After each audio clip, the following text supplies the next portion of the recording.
আলাইকুম। Shimur memorial north south school and college কর্তৃক online ক্লাসে আজকে নবম শ্রেণীর শিক্ষার্থীদের শুভেচ্ছা ও স্বাগত। বাংলাদেশের ইতিহাস ও বিশ্ব সভ্যতা ক্লাসে আমি তোমাদের সামনে উপস্থিত হয়েছি জেসমিন খাতুন জেসি। আশা করি তোমরা ভালো আছো, সুস্থ আছো, নিরাপদে আছো। আমি আল্লাহর রহমতে ভালো আছি। আজকে তোমাদের আমি যা কি দেখাবো, কোন বিষয়ের উপর আলোচনা করব, তার আগে দেখো কয়েকটা ছবি এখানে স্ক্রিনে দেখতে পাচ্ছ। এই ছবি থেকে কি তোমরা কিছু বুঝতে পারছো যে আসলে আজকে পড়াটা কি? দেখো এখানে একটা অভিজাত কোনো সমাজ ব্যবস্থা এবং এমন যে যেটা কি ছিল যে বর্তমান সমাজে বা বর্তমান বাংলাদেশের প্রেক্ষাপটে কিছু নয়, সেটা অবশ্যই ব্রিটিশ শাসনের কোনো উপনিবেশ শাসন বা কোনো সাম্রাজ্যের বিচার একটা দরবার ব্যবস্থা। এখানে দেখো কতগুলো হাত ঐক্যবদ্ধতা তৈরি করছে এবং পাশে লেখা আছে নবজাগরণ সংঘ। তাহলে আজকের যে অধ্যায়টার নাম আসলে কি, যে ইংরেজ শাসন আমলে বাংলায় প্রতিরোধ, নবজাগরণ ও সংস্কার আন্দোলন। নবম অধ্যায়। আজকের পাঠ শেষে তোমরা কি জানতে পারবে? ইংরেজ শাসন আমলে বাংলায় প্রতিরোধ আন্দোলনের প্রেক্ষাপট এবং তাৎপর্য ব্যাখ্যা করতে পারবে। ইংরেজ শাসনের বিরুদ্ধে যুদ্ধ, প্রতিরোধ আন্দোলন ও বিভিন্ন ঘটনাপ্রবাহের মধ্যে দিয়ে দেশপ্রেমে অনুপ্রাণিত হতে পারবে। আলোচ্য বিষয়: ফকির সন্ন্যাসী আন্দোলন, তিতুমিরের সংগ্রাম, নীল বিদ্রোহ, ফরাইজি আন্দোলন, নবজাগরণ। ফকির সন্ন্যাসী আন্দোলন আসলে কি ছিল? যে একটা সময় বাংলার কৃষকদের অবস্থা এবং যে সূর্য ওঠা ভোরে কৃষকরা নাঙ্গল কাঁধে বের হতো জমিতে এবং তারা ঘরে ফিরত, তখন সে সময় মানুষের জীবনযাপনে অর্থনীতি সমৃদ্ধি তেমন না থাকলেও তাদের মানে ব্যক্তিগত জীবনযাপন অত্যন্ত সুখের ছিল। ঠিক কৃষি প্রধান দেশ এবং সেই কৃষি প্রধান দেশে একটা যে কৃষকরা যে তারা প্রাণ খুলে হাসতে পারত এবং তাদের যে জীবনযাপনে যে শান্তি বিরাজ করত, এই শান্তিটা কেড়ে নেয় কারা? পর্যায়ক্রমে এদেশে সর্বপ্রথম ইউরোপীয় বণিকরা বাণিজ্যের উদ্দেশ্যে আসে এবং বাণিজ্যের উদ্দেশ্যে এসে তারা একের পর এক শাসন ব্যবস্থার দিকে কেন্দ্রীভূত হতে থাকে এবং শেষ পর্যন্ত তারা এদেশের শাসন ব্যবস্থায় অধিষ্ঠিত হয় এবং কৃষক সমাজ বা জনজীবন অধিষ্ঠিত করে ফেলে। এবং ঠিক এইরকম তাদের হাত থেকে তাদের অত্যাচার এবং তারা নানা রকম নির্যাতন এবং পাশবিক অত্যাচার হত্যাযজ্ঞ চালিয়ে ভারতীয় উপমহাদেশে তারা শাসন ক্ষমতার কেন্দ্রে নিজেদেরকে প্রতিষ্ঠিত করে নেয়। ঠিক এইরকম চরম তাদের নির্যাতন অত্যাচার থেকে বাঁচার জন্য সে সময় যে প্রতিরোধ এবং সংস্কারমূলক আন্দোলন হয়েছিল, সেই আন্দোলনেরই একটা অংশ হচ্ছে ফকির সন্ন্যাসী আন্দোলন। এই ফকির সন্ন্যাসী আন্দোলন ছিল এটা কি ছিল? ব্রিটিশ বিরোধী আন্দোলন এবং এটাই আসলে ব্রিটিশ বিরোধী প্রথম আন্দোলন ছিল। এখানে কেন ফকির সন্ন্যাসীরা ইংরেজদের বিরুদ্ধে বা ব্রিটিশদের বিরুদ্ধে আন্দোলন করবে? পলাশীর যুদ্ধে নবাব সিরাজউদ্দৌলা হেরে যাওয়ার পর এখানে যে মীর কাসেম ক্ষমতায় আসে, সর্বশেষ স্বাধীনতাকে রক্ষা করার চেষ্টা করেছিলেন মীর কাসেম এবং মীর কাসেম যখন 1764 সালে বক্সারের যুদ্ধেও হেরে গেলেন, তখন বাংলাদেশের স্বাধীনতার সূত্রটা অস্তমিত হয়। আর এ সময় তিনি একজন স্বাধীন, দূরদর্শী এবং রাজনীতিবিদ ছিলেন। তিনি বাংলার স্বাধীনতাকে রক্ষা করার জন্য সর্বপ্রথম এই ফকির সন্ন্যাসীদেরকে ইংরেজদের বিরুদ্ধে কাজে লাগান, অর্থাৎ তাদের সাহায্য চান। এই ফকির সন্ন্যাসী কারা? ফকির হচ্ছে যারা জীবিকা নির্বাহের ক্ষেত্রে এক স্থান থেকে অন্য স্থানে ঘুরে বেড়ায়। তারা সেখানে সন্ন্যাসী হচ্ছে তারা এক স্থান থেকে অন্য স্থানে ধর্ম সাধনা এবং বিভিন্ন ব্রত সাধনা নিয়ে তারা ঘুরে বেড়ায়। তারা আসলে নির্দিষ্ট কোনো জায়গায় স্থির থাকে না এবং তারা এক জায়গা থেকে অন্য জায়গায় এবং তীর্থ থেকে তীর্থস্থান এবং মসজিদ মন্দির এগুলোতে তারা ঘুরে বেড়ায়। ঠিক এদেরকে নবাব কাজে লাগান এবং এই যে সর্বপ্রথম ইংরেজদের সঙ্গে যে যুদ্ধের জন্য সাহায্য চান এই ফকির সন্ন্যাসীদের। ফকির সন্ন্যাসী নবাবের পক্ষে যুদ্ধ করে এবং যুদ্ধ করার জন্য ইংরেজ সরকার এদের বিরুদ্ধে ক্ষুব্ধ হয়ে যায়। যেহেতু ফকির সন্ন্যাসীরা এক স্থান থেকে অন্য স্থানে ঘুরে বেড়াতো এবং তীর্থস্থানে তারা ভ্রমণ করত, ইংরেজরা তাদেরকে আসলে পর্যদস্ত করার জন্য তাদের এই তীর্থস্থানের উপর কর আরোপ করে, তীর্থস্থানকে ঘুরে বেড়ানোটাকে নিষিদ্ধ করে এবং সেটার উপরে কর বসায়। যার কারণে এবং এরা ফকির সন্ন্যাসীরা তাদেরকে ব্যক্তিগত নিরাপত্তার কারণে তারা সঙ্গে কিছু অস্ত্র রাখত, তাই তাদেরকে ডাকাত দুষ্ট দলের সদস্য হিসেবে তারা ইংরেজ সরকার তাদেরকে আখ্যায়িত করে এবং তাদেরকে ধরার জন্য তারা বাহিনী নিয়োগ করে এবং তাদের সাথে ঠিক এভাবেই ইংরেজ সরকারের ক্ষোভ বাড়ে।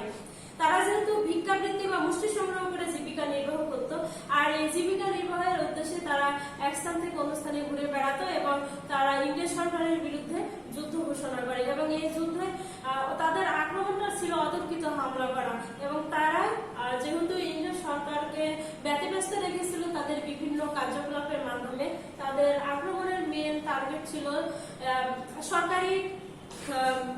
সরকারি অফিস, নায়েব গমস্তাদের কাছারি বাড়ি এবং বিভিন্ন স্থাপনা বা এইগুলোতে তারা অতর্কিত গেরিলা হামলা করে তারা সেখানে আক্রমণ করত এবং তারা গোপনে হামলা করে আবার নিরাপদে সরে পড়ত।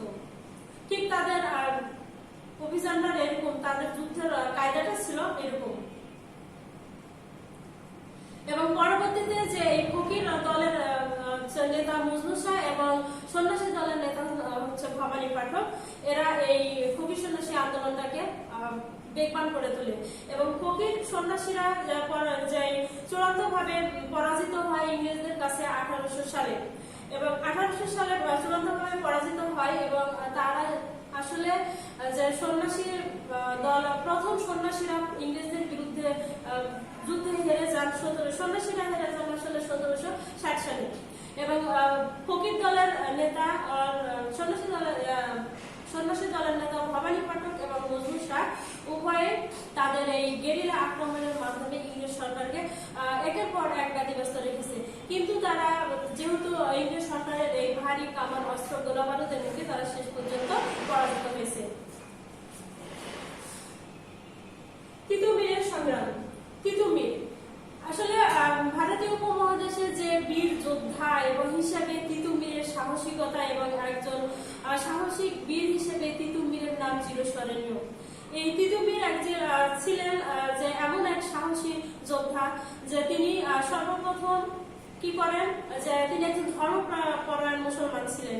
তিনি দীর্ঘকাল মক্কায় অবস্থান করেন এবং সেখানে ধর্ম সাধনা করে দেশে ফিরে আসেন। মক্কা থেকে ফিরে এসে দেশে এসে দেখেন যে ইংরেজ সরকারের শাসন, বঞ্চনা, শোষণ এগুলো থেকে তিনি ভারতীয় উপমহাদেশকে রক্ষা করতে চেয়েছিলেন, যার কারণে তিনি ইংরেজ সরকারের বিরুদ্ধে যুদ্ধ ঘোষণা করেন।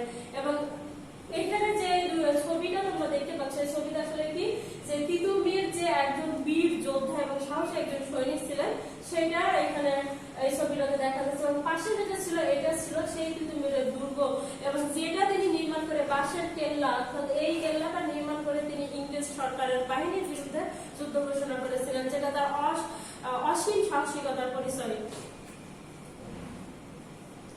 তিতুমির 1827 সালে মক্কা থেকে দেশে ফিরে আসেন এবং দেশে ফিরে এসে তিনি ইংরেজদের বিরুদ্ধে যে বাহিনী গঠন করেন এবং তিনি গোলাম মাসুমের নেতৃত্বে লাঠিয়াল বাহিনীও গঠন করেন এবং সর্বশেষ তিনি বাঁশের কেল্লা, নারকেল বাড়িয়ায় বাঁশের কেল্লা তৈরি করেন এবং এটি ছিল তার প্রথম এবং প্রধান ঘাঁটি এবং সেখানে চূড়ান্ত প্রাণপণে লড়াই করে বীরের মতো লড়াই করে তিনি পরবর্তীতে হেরে যান, কারণ ইংরেজদের কামান গোলা বারুদের সামনে তিতুমিরের এই বাঁশের তৈরি কেল্লাটা মানে কি হয় বেশিক্ষণ স্থায়ী থাকতে পারে না এবং সেখানে কামানের আঘাতে এটা পরবর্তীতে ধ্বংস হয়ে যায় এবং তিতুমির 1831 সালে সরকার যে বিশাল যে সুরক্ষিত বাহিনী তিতুমিরের বিরুদ্ধে প্রেরণ করেন, যার কারণে তিনি লড়াই করে পরবর্তীতে 1831 সালে তিনি মৃত্যুবরণ করেন। নীল বিদ্রোহ।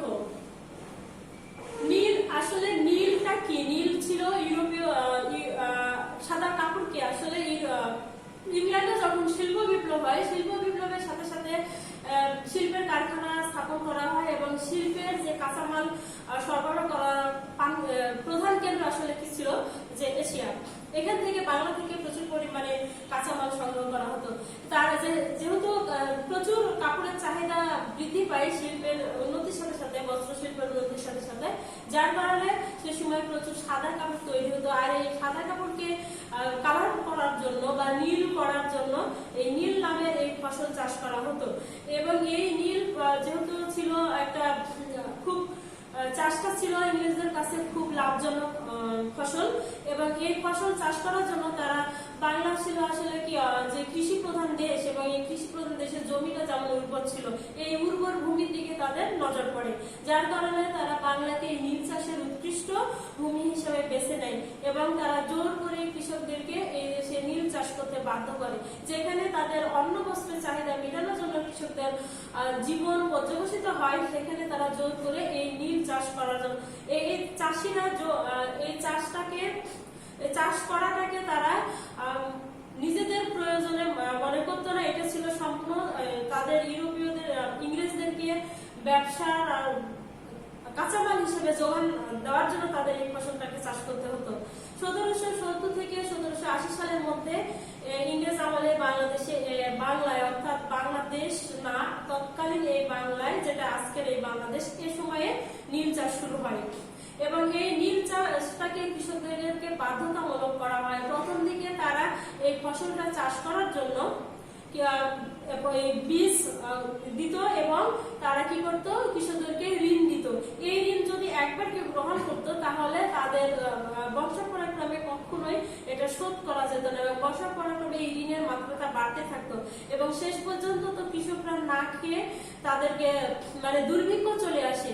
যেহেতু উৎপাদন তাদের উর্বর জমিতে এই ফসলটা চাষ করা হয়, তো খাদ্য উৎপাদনের পরিবর্তে এই বাণিজ্যিক ফসল উৎপাদন করা হয়, যার কারণে তাদের কৃষিটাকে ধ্বংস করা হয় এবং কৃষকের জীবনে নেমে আসে চরম দুর্বিপাক।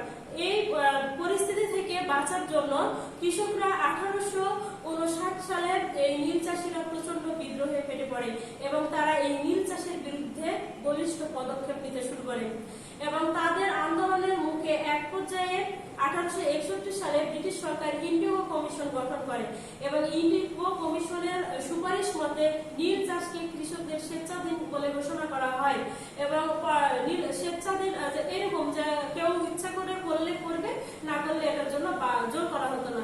কিন্তু এর পূর্বে ইন্ডিগো কমিশন গঠন করার পূর্বে জোর করে শারীরিক নির্যাতন করে তাদেরকে এই নীল চাষে বাধ্য করা হতো। পরবর্তীতে কৃত্রিম নীলের প্রচলন শুরু হয়ে যায় এবং কৃত্রিম নীলের যখন বাজারজাত হয়ে যায় ঠিক সেই সময়ে 1892 সালে এই নীল চাষ এশিয়া থেকে অর্থাৎ ভারতীয় উপমহাদেশ থেকে চিরতরের জন্য বন্ধ হয়ে যায়। এই যে দেখো দুইটা ছবি দেখা যাচ্ছে এখানে, কি সুন্দর এই যে ফসল কালারফুল, এটাই আসলে নীল, যেটা নীল ফসল বলা হয়। আসলে তাদের নীল কেন বলছে, দেখো তাদের ফসলটার কালারও কিন্তু নীল। এই চাষটা করার জন্য কত এই উর্বর এশিয়ার জমিটাকে তারা নির্ধারণ করেছিল এবং পরবর্তী পাশে যে ছবিটা দেখতে পাচ্ছ কিভাবে কৃষকদেরকে শারীরিক নির্যাতন করে এবং তাদেরকে জীবনটাকে অতিষ্ঠিত করে ফেলেছিল, যে তারা ইংরেজ পাশে যে সৈন্যবাহিনী প্রেরণ করা হতো তাদেরকে নির্যাতন করার জন্য, তাদের বিরুদ্ধে কৃষকরা এভাবেই যুদ্ধ ঘোষণা করে। নীল বিদ্রোহ এবং নীল আন্দোলন, এরপর এই বিদ্রোহটার মেন কারণটা ছিল কি, যে যেখানে মানুষের অন্ন বস্ত্র চাহিদা ছিল কৃষকদের জন্য প্রধান উপকরণ, সেক্ষেত্রে এই বাণিজ্যিক ফসল উৎপাদন এবং তাদের যে শোষণ করা হতো, ব্রিটিশ সরকার যে তাদেরকে শোষণ করে এই ফসল উৎপাদন করা হতো, তার এখানে একটা চিত্র। এবং পরবর্তী যে নীলকরদের বিরুদ্ধে অর্থাৎ ইংরেজ প্রশাসকদের বিরুদ্ধে যে কৃষকদের ঐক্যবদ্ধ যে আন্দোলন এবং তাদের যে একাগ্রতা, সেটা এই পাশের এই ছবির মাধ্যমে তুলে ধরা হয়েছে। ফরাজি আন্দোলন, হাজির শরীয়ত সর্বপ্রথম দেখো যে এই ছবিটা দেখা যাচ্ছে, এই ছবির ব্যক্তিটাকে তোমরা এর আগেও দেখেছো, দেখে কি কিছু বুঝতে পারছো যে এটা কে? আসলে এই হলেন ফরাইজি আন্দোলনের নেতা বা ফরাইজি আন্দোলনের প্রতিষ্ঠাতা হাজী শরীয়তুল্লাহ। এই হাজী শরীয়তুল্লাহ এই ফরাইজি আন্দোলনটাকে গড়ে তোলেন। এবং হাজী শরীয়তুল্লাহ কেন এই ফরাইজি আন্দোলন গড়ে তোলেন? সর্বপ্রথম তিনি মক্কা, পারস্য এবং ইউরোপ বিভিন্ন দেশ ভ্রমণ করে ইসলাম ধর্মের উপর অগাধ পাণ্ডিত্য অর্জন করেন এবং সেখান থেকে তিনি দেশে ফিরে এসে দেখেন যে ভারতীয় উপমহাদেশের সমাজটা বা মুসলমান সমাজটা অন-ইসলামিক কার্যকলাপের সাথে জড়িত এবং ইসলামের মূল ধারা থেকে এই সমাজ ব্যবস্থা সরিয়ে আসছে। তাই তিনি উপলব্ধি করেন যে ইংরেজ সরকারের এই কুচক্র থেকে বা তাদের হাত থেকে ইসলামিক ধারাকে বজায় রাখতে হলে আন্দোলনের মাধ্যমে তাদের ইসলাম ধর্মকে প্রতিষ্ঠিত করতে হবে। যার জন্য হাজী শরীয়তুল্লাহ এই ফরাইজি আন্দোলন নামে এই আন্দোলনটা গড়ে তোলেন। তিনি ফরাইজি শব্দটা আসলে এসেছে ফরজ শব্দ থেকে। ফরাইজি শব্দের অর্থ হলো ফরজ। ফরজ শব্দের অর্থ যা অবশ্যই পালনীয় বা কর্তব্য। হাজী শরীয়তুল্লাহ ইংরেজ রাজত্বকে ঘৃণার চোখে দেখতেন এবং এই ইংরেজ শাসকদের অধীনে বাংলার শাসনটাকে রাজত্বটাকে তিনি যেমন ঘৃণার চোখে দেখতেন এবং এই যে তাদের অন-ইসলামিক কার্যকলাপ এবং তাদের শাসন কুশাসনের বিরুদ্ধে তিনি যুদ্ধ ঘোষণা করেন এবং এই বিধর্মী দেশটাকে এদের বিরুদ্ধে তিনি যে নীতি প্রচলিত করেন সেটাকে বলা হতো দারুল হারব বা বিধর্মী দেশ হিসেবে তিনি ঘোষণা করেন। দারুল হারব বা বিধর্মী দেশে তিনি কি করেন যে মুসলমানদের জুমার নামাজ এবং 2 ঈদের নামাজ পড়া থেকে বিরত থাকতে বলেন, যে বিধর্মীদের এই দেশ থেকে বিতাড়িত না করতে পারলে এই বিধর্মীদের দেশে কোনো জুমার নামাজ বা ঈদের নামাজ আদায় করা হবে না। ঠিক এভাবেই তিনি ইসলামের ধারাকে উজ্জ্বল করে রাখার জন্য হাজী শরীয়তুল্লাহ এই ফরাইজি আন্দোলনটাকে বেগবান করে তোলেন এবং এই আন্দোলনে হাজী শরীয়তুল্লাহর হাত ধরে এই আন্দোলনটা ভারতীয় উপমহাদেশে ধারাবাহিকভাবে চলতে থাকে এবং পরবর্তীতে এই আন্দোলনটা কৃষক সংস্কার আন্দোলন, কৃষক আন্দোলনে পরিণত হয়। নবজাগরণ। সর্বপ্রথম দেখো যে এখানে একজন ব্যক্তির ছবি দেখা যাচ্ছে। এই ব্যক্তিটাকে তোমরা নিশ্চয়ই চিনো, যেহেতু রিভিশন ক্লাস এবং এর আগেও দেখেছো, যার নাম যিনি না থাকলে এই নবজাগরণ শব্দটা কখনোই হয়তো বা ওভাবে আমরা জানতে পারতাম না, যার নামের সাথে এই নবজাগরণ শব্দটা অতপ্রত। তিনি হলেন রাজা রামমোহন রায়।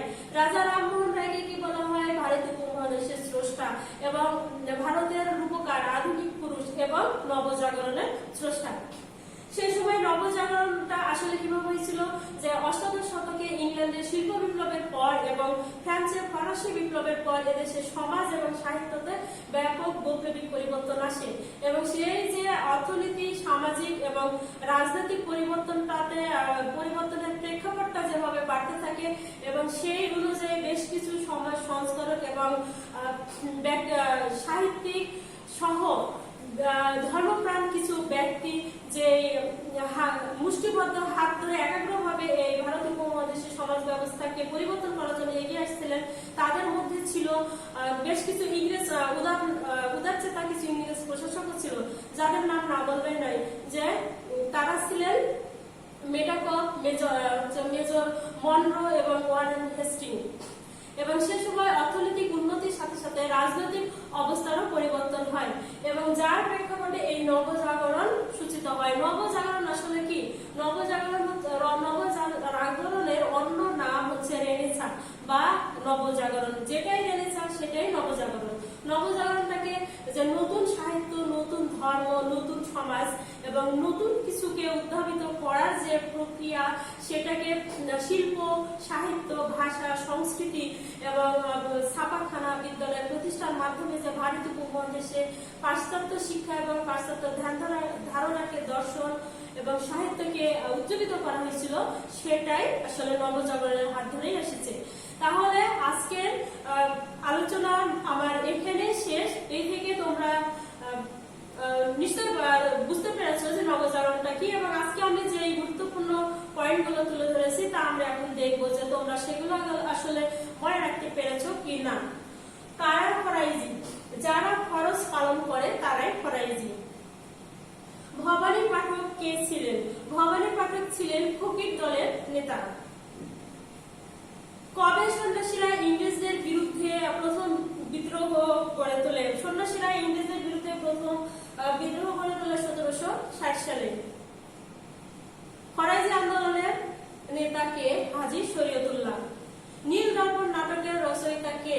দীনবন্ধু মিত্র নীল দর্পণ নাটকের রচয়িতা। দীনবন্ধু মিত্র এই নীল দর্পণ নাটকটা আসলে তৈরি করেছিলেন সেই নীল বিদ্রোহকে কেন্দ্র করে, এবং জমিদারদের অত্যাচারের কাহিনীটা এই নাটকের মাধ্যমে তিনি তুলে ধরেছেন। আগামী দিন টপলেস নেওয়া হবে অধ্যায় 9 এই আলোচ্য অংশের উপরে।